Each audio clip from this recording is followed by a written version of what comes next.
Alternative Dig Talk. Real issues, real talk.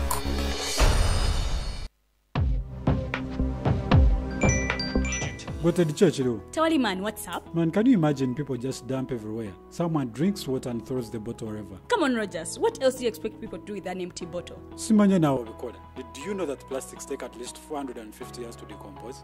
What? That's a long time. Exactly. Because plastics are made out of a lightweight and flexible material that doesn't decompose easily.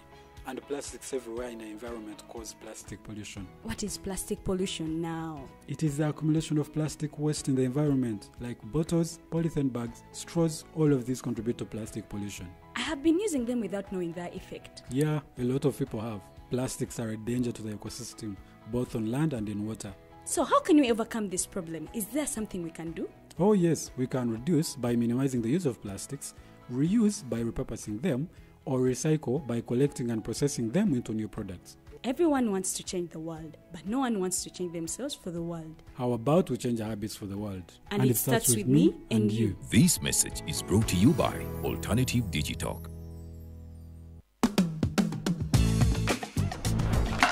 Hi, welcome to the Political Dice. Empichi y'ebyobufuzi. It's controversial, Purely political, well researched, accurate and global. Oyagala bya parliament oba council. Bya state house oba ghetto. Ani ayuga ku ground. Ani bwe baabuze. Okimanyi nga Dr. Kiza Besigye aleesa amaanyi. Olwo fadda bafutoli abateeseemu obuvaazi. Oba yo DP eri kuki? Olwo jeema. Bano ba MKCG bo baddawa. Abo bafuna CDF baamala tebabanja. Olwo baba ate bange bali kuki? Abo bo akina kulabisa simayanga posturing tebabiri bali mu structure building. Naye ate ono ye. Ani oyo oba? Ye ali kuki? Oyo kyomuleketa gamwanyiga mawu. Ebe na birindira nokuda Political Dice ku the Alternative Dig Talk nange teditenja ewamune Farida Bikobere buli wa Sunday sawa 2.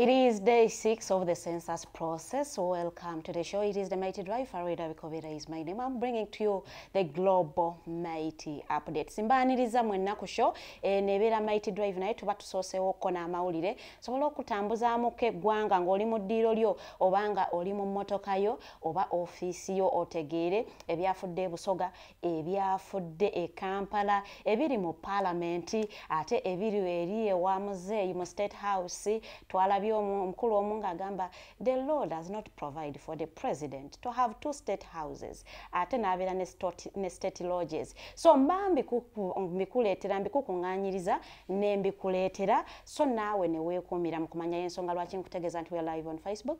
Osobola ogendayo not liking not following show neekunyumira bulungi nnyo. Osobola tusanga ku the Alternative Uganda oba TikTok TV. Ezo pages 2 mukwano zijja kubanga ate otufuna bulungi nnyo. Kakati ino ojja kubanga weekuumira mu kumanya because we give you researched information. Teriko palapase tebera propaganda. Information gye tuba tukuleetera ebeera well researched ate ebeera accurate. Kakati ino manyi n'okutwalako eri ebweru w'eggwanga gye bayita ebunaayira n'omanya ate biki ebifa side zeeyo. Njaga okulamusaako mu ngeri y'enjawulo abawagizi ba Arsenal bannaye kansuubire nti muli bulungi.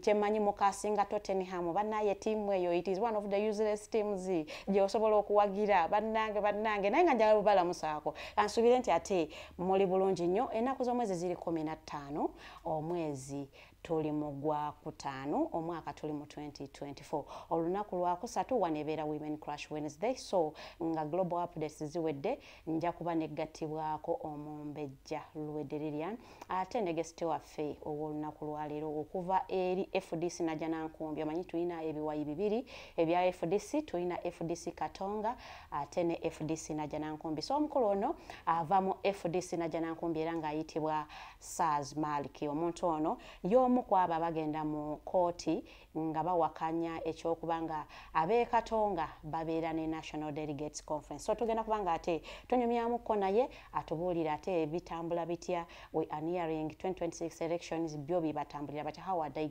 getting prepared okulaba nti ate bayingira mu kalulu ku census wenyini wenjagala okutandikira olunaku lwaleero we are counting day 6 of the census process that means tobuzayo ennaku nnya have you been counted? It is the question. If you haven't been counted, please make sure they count you. It is really very important. Okulaba nti ate bakubala basobola okulaba nga government yeku planning ira obeera mu abo waliwo omugenyi gwe nabadde naye wanegula nangamba nti yajja kubeera mu ba approximately muna nti bagamba we are approximately 45 ekitegeeza waliwo be baabala ne be bataabala kati mwe be bataabala mugenda kugwira mu approximately. I wouldn't want to be among the approximately because I haven't been counted yet but I really want to be counted. So omukulu Minister for Local Government Raphael Magezi yavuddeyo n'agamba nti UBOS tebeerako ne kyetwekwasa bwenjogera UBOS eno no ye Uganda Bureau of Statistics era nga be bano abakulembeddemu omulimu gw'okubala abantu era abasinga be mulaba be enumerators abajja mu byalo byammwe baba bambadde aka vest nga kaliko UBOS emabega ekitegeeza nti abantu bano oba ekitongole kino kyekikutte oba kyekikutte omumuli mu process eno ey'okubala abantu ono yavudde n'agamba nti batwekwasizaako ddala kubanga bo omulimu guno gw'okubala abantu bagukwatanga beemalirira ne batainvolvinga ba LCs ne batainvolvinga abantu ku local council so n'agamba nti bannaye temutwekwasa we babeerawo ebitagenze bulungi for those irregularities we are not part of them because we were not involved in the process okutuukira ddala wano weeri nti tutandise okubala abantu era omukulu ono yabadde ayogera bino nga bali Kabaga nanti minister wa information and communication technology omukulu Chris Baryomunsi yabadde nga handing over 100 laptops ngaziwa abakulu abo aba local governments okulaba nti babayambako okustowalinga data wa PDM oba wa parish development model omukulu nagambye nti munnange twayagala okwetaba mu process eyo naye ate abakulu ba UBOS munnange tebatu involvinga so ebavaayo ne bagamba nti tubayambyeko ate nga tebatu involvinga in the beginning babalimbyemu so n'agamba nti they should own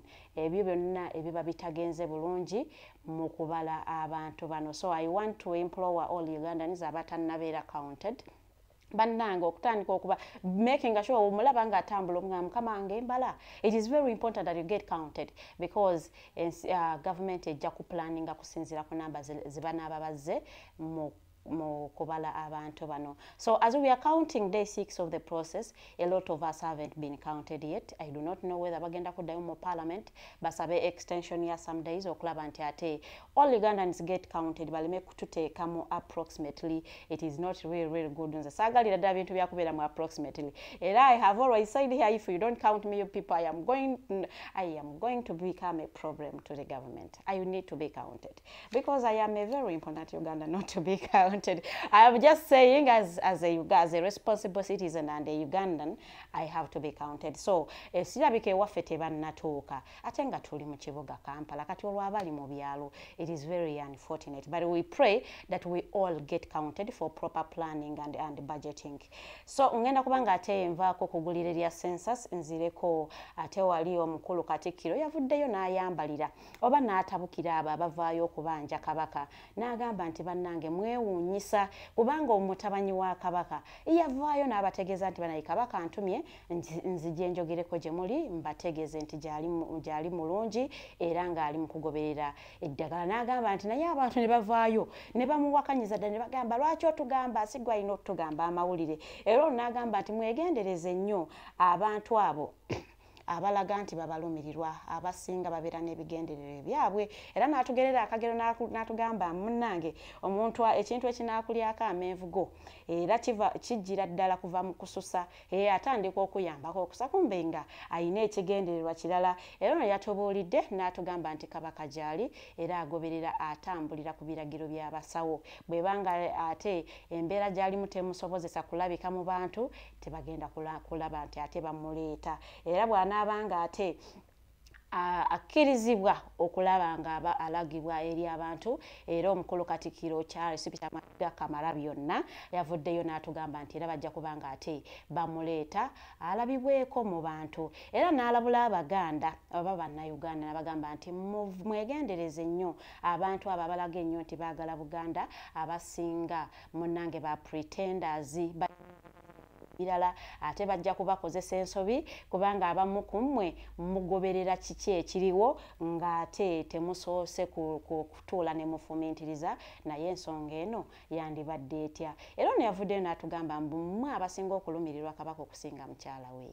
oba abaana be n'agamba bannange abantu mbalike bwe banaabaako kye banaaba baagala okubuulira Obuganda bajja kubanga tebatuwa amawulire banaabaawo ekyetaagisa Abannayuganda era omukulu Charles Peter Mayiga kubanga yavunaanyizibwa kwekyo ajja kubanga ate ava atuweggulire eri balikwata Kabaka naye nga as of now yategeezezza nti Kabaka gy'ali ajjanjabwa era okubula kwa Kabaka oba okubeerayo kwa Kabaka oba okulabika kwa Kabaka bibeera biragiro by'abasawo be si ye nga Charles Peter Mayiga ndowooza ensonga eyo Bannayuganda tugitegedde bulungi nnyo naddala mwe ababadde badimandinga we want our Kabaka twagala kulaba Kabaka waffe ndowooza omukulu oyo Charles Peter Mayiga yabazzeemu bulungi nnyo ngenda kubanga ate ennyanguyiriza nzire ate ku katambi k'omuvubuka abavubuka ababiri ababadde beewaana mmwe abagula amasimu ffe twasoma ICT simanya twasoma IT kulaba nti ate tuyimirizaawo obulamu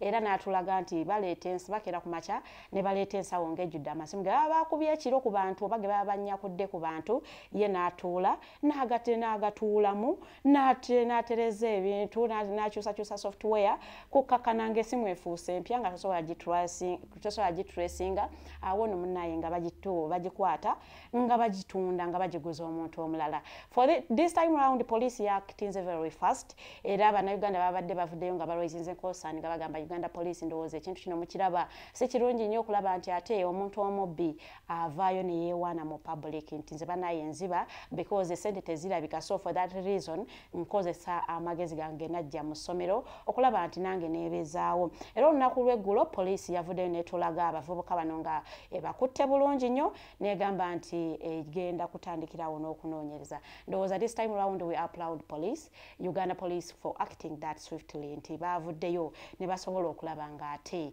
munnange baakitinga very fast abavubuka bano ne bakwatibwa osanga banatuyambako okuwaayo soseezi zaabwe yadde bosi be babba ndibo bakola guli gwa kukyusa kulaba nti essimu eno tebagitwakinga bajja ku revealinga soseezi zaabwe baani ababawa amasimu gano era babagamba bagajjeewa so ndowooza eyo nsonga ndowooza Bannayuganda yategerekese bulungi abadde badimande nga Uganda police ekwata abavubuka abo munnange police yavudde ne confirminga nti those two boys were arrested era nga bakuumibwa ku police okunoonyereza nga bwe kugenda maaso kakati mwe ba businessmen ababadde bakyagamba nze sijja kgenda ku FRC era nze eyo system sigenda kugikozesa kakati munnaye etteeka lyatandise okulumira ddala era nga olunaku lw'eggulo omusuubuzi omu eyamanyikiddwako nga ssente za Musa emyaka 45 yasindikiddwa ku alimanda olw'ensonga nti yabadde oba afera oba akyusa agaba receipt oba invoices z'ebicupuli era n'akozesa ne tin number ey'ekicupuli etali ntuufu ate invoice eno ng'agikozesa mu system ya FRS kakati nno munnanga ba URA we bamukutteko ne bamutwala mu anti-corruption court e Kampala wano omukulu ono n'akkiriza emisango era ne bamusindika ku alimanda paka ennaku z'omwezi nga 16 that is tomorrow okulaba nga ate awulira sentencing bajja kumusalira myaka emeka mu kkomera okulaba nti ate yakkiriza emisango nti bannange kituufu ensonga eyo mbadde njikola ndowooza banaamusaasiramuko olw'ensonga nti teyabakaluubiriza nnyo oba nayonoona n'obudde bwabwe nakkiriza omusango nagana ekituufu ebintu ebyo mbadde mbikola so olunaku lw'enkya that is the 16th day of May bagenda kubanga ate bamukomyawo mu kooti bamusalire bamuwe sentence ye so all Ugandans abasinga ddala mu abali mu business bannange a free system is here to stay so you make sure you just learn to live with it, learn to work within the system.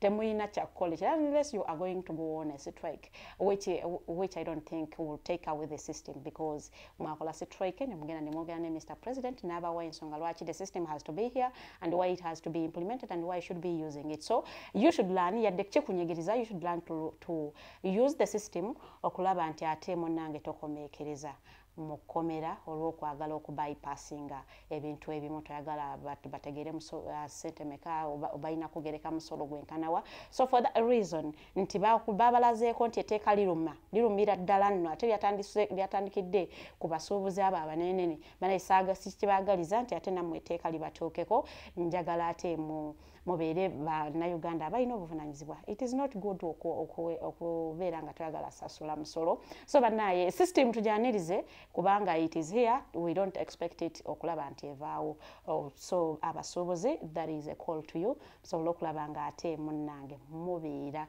ekyokulabirako eri bannammwe they will cope up with time you know ekintu ekiba kipya kibeera kikaluubiriramuko but as time goes on you cope up with it we shall be here nga tukimanyidde okulaba nti tukozesa e-phrase okulaba nga transactinga in business so it is very important okulaba nga ate bannange mukozesa e-phrase you embrace it wholeheartedly ne love I know it is hard but you have to do it because it is the only way to go ekitongole kya American Analytics and Advisory Company kyavuddeyo wa Uganda oba nekiteeka mu Uganda nekirwankinga Uganda nga kigiteeka mu second position wano Kolkara Africa okusingira ddala mu Sub-Saharan Africa ne bagamba nti Uganda yekyasi eri mu kifo kyakubiri ekwata kifo kyakubiri okubeera n'abakozi abali stressed okubeera ne the workforce of Uganda oba bannayuganda abakozi abasinga bali stressed they have something psychological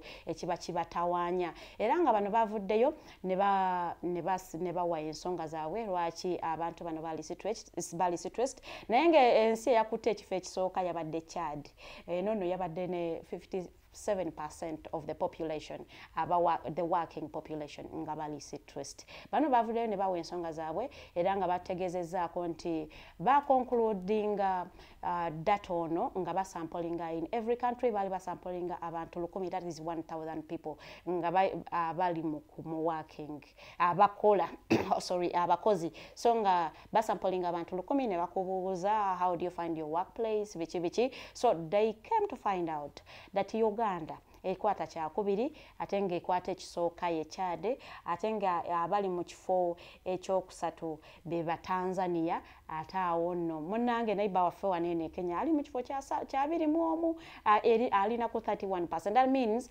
bannakenya tebalina nnyo stress at their workplaces bano bavuddeyo ne bawa ensonga nyingi nnyo nti sometimes emirimu giwa abakozi work targets ennene so omuntu obeera okolera ku pressure so pressure eyo nekuleetera ka stress oba ka mental stress so abamu ne bagamba nti abamu bakolera mu bifo ebiri toxic workplaces nti you just go there because you need money naye ng'ekifo ate munaye si kirungi nnyo abamu ne bagamba nti impact ya COVID-19 tennaggwa mu bantu so it is also causing stress ngenda kubanga ate mmaliriza amawulire gange g'olunaku lwaleero nga nkunokolerayoko ensi 5 ezitalina airports zino ensi ze operatinga they are part of the wealthiest countries in the world naye nga munange teziyina airport esookera ddala ye Vatican City omuntu omu agenda kuŋŋamba ate Vatican City nze mbadde manyi city nedda eno nsi nnamba naye nga bano bakozesa airport eya Rome bano nno baafuuka ensi mu mwaka gwa 1929 era nga ekyabafuula e country waaliwo treaty eyategerekako nga the Lateran Treaty nefuula Vatican City a country neva mu city era kino kyaleetawo okukakanamuko okwokulwanagana between the Vatican City ne Rome. Bano nno eno no tefunayo teri muntu ayina citizenship ya Vatican mbo I am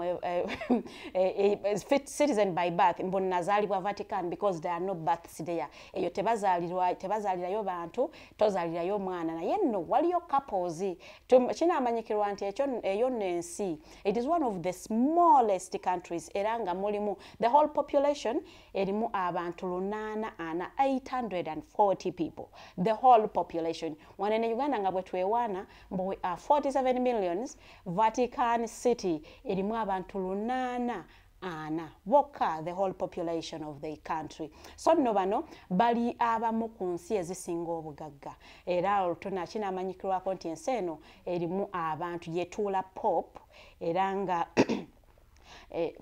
olubiri lwe mwatuula luyitibwa Vatican Palace. Bano nno munange Pope si yakulira ensi eno balina president era nga president ono amanyikiddwako nga Fernando Alzaga. So nno munange byebyo ebitonotono ebikwata ku Vatican City era nga city eno teyina ensi eno teyina airport. It is very small nti tebasobola kubeera ne airport era nga abantu bano bw'oba onoogenda e Vatican okozesa ennyonyi ekusuula ku kisaawe mu Rome awo nno munnange n'okozesa road transport okubanga ate odda e Vatican era nga kimanyikiddwako nti Vatican it is one of those countries abasinga okunywa wine in the whole world. It is one of those countries abasinga okunywa wine mu nsi yonna era nga abantu bonna abalina citizenship ye Vatican baba bagenzeyo nga bafuna citizenship because omulimo nga bannamawulire ababeerayo era nga bwoba munnamawulire okkirizibwa okugenda ne spouse wo naye olw'ensonga nti mu Vatican temuli ddwaliro ate temuli ssomero so tesobola kufunayo any births era teri mwana asomera Vatican. So abantu bonna abali Vatican they give birth from Rome era nga abaana bafuna citizenship ye Roma ate etali ye Vatican. Ensi endala emanyikiddwako nga Monaco era nga Monaco eno eri ku south of France era nga bano bakozesa France airport emanyikiddwako nga French Riviera nange era nga bano bakozesa olulimi Olufaransa oba French nga lwe basinga okwogerera ddala era nga bw'obona ogenda e Monaco you don't need a visa. Bw'oba onogenda e Monaco you need a Schengen visa okulaba nti ate ogenda e Monaco era nga enensi it is the second smallest country in the whole world. Second smallest country in the whole world. Ke kasi akasingira ddala obutono naye ate ke yensi esingamu okubeera mu ba millionaires era nga bagamba nti 1 in 3 people you will find a millionaire. Kati nga bwe tuli wano obala producer wange nange nali ku kamera amongst us mulimu millionaire. So era nga bagamba nti ensi eno yeetooloddwa Mediterranean Sea era nga ensi eno yaweebwa independence mu mwaka gwa 1861 era nga treaty eyagiwa independence emanyikiddwa nga Franco-Manogorsk Treaty ye yawa ensi eno independence. The reason lwaki mbaleetera ensi zino sajja twekumira mu kumanya tumanye waliyo ensi operating they don't have an airport. These are landlocked countries naye nga ate zikolera ddala bulungi nnyo mu nsonga y'ebyensimbi. Ensi eddako y'ensi emanyikiddwa nga San Marino. San Marino eri mu Italy era north central Italy we borderinga era nga bano bakozesa airport ya Italy emanyikiddwako nga Federico. Bano nno bayina life expectancy ya myaka 87. Abantu baabwe babalirwa okulaba nga bagenda kuwangaala okumala emyaka 87 era nga enensi teyina national debt.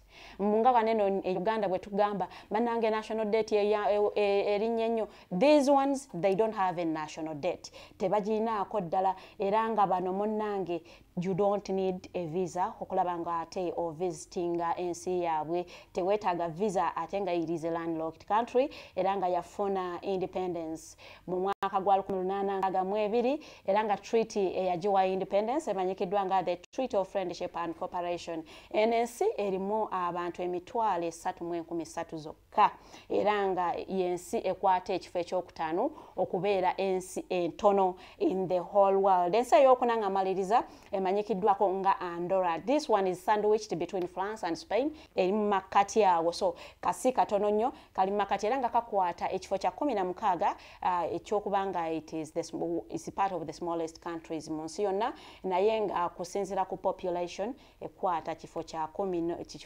11th era nga bano balina the life expectancy of the population is at 77. Basuubira abantu baabwe okuwangala okutuuka ku myaka 77. Here in Uganda, the reason why I'm telling you that here in Uganda it is 45. So you should be wondering, lwatya ate ebyabali biri ku 87 ate ebyaffe biri ku 45. These ones they don't have a national army. Nga nene wetubeera tuli we mulaba tulina UPDF. Bano tebalina national army and they don't have a ministry of defense because they don't need it. Era nga bano bo omwana bwaweza emyaka 2 mu gumu between 21 and 60 they give you a shotgun to protect yourself and protect your country. So it is the reason why they don't have a national army. Era nga bano bagamba nti ensi eno eri 90% covered by forests, mountains, lakes, rivers, era nga surface eri occupied n'abantu etwalira ddala only 4% of the surface area of the whole country. Era nga bano GDP yabwe kigambibwa nti esinga kusupportingibwa by tourism, abantu abagendayo okulambula, era nga tourism esupportinga GDP yabwe by 80%. So no munnange eyo no yensonga lwaki nkuleetera ensi zino tusobola okulaba nga ate tulabira ddala wali ensi endala ezikolera ddala obulungi ate nga they are very small naye nga zitambulira ddala bulungi. Era nga bano bakozesa airport ye Spain emanyiddwa nga Barcelona. Era nga munnaye bano bo it is half the size of New York. If you've been in New York, cut it into halves, it is the size of Andorra. So nga amaliriza ngenda kubeera nga amaliza ne ensi emanyikiddwa Liechtenstein. Eno ngeri between Switzerland and Australia. Bano no bakozesa bwobanga onoyita Switzerland okozesa Zurich airport. Bwobanga onoyita Australia okozesa St. Gallen airport. Bano no nga bakwata kifo kya 6 in the whole world okulaba mu ratings as a smallest country.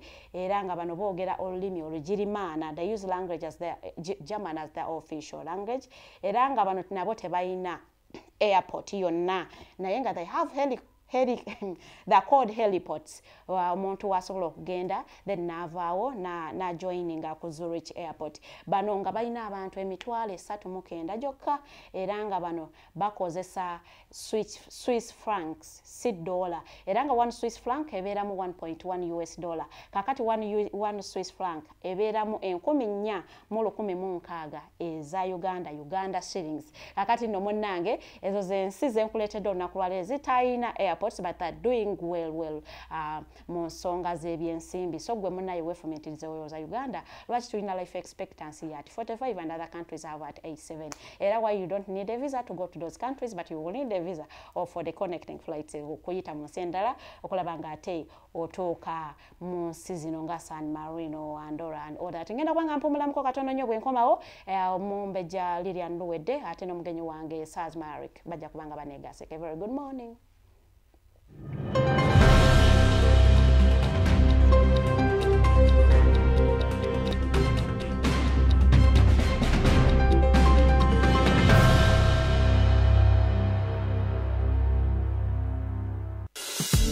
When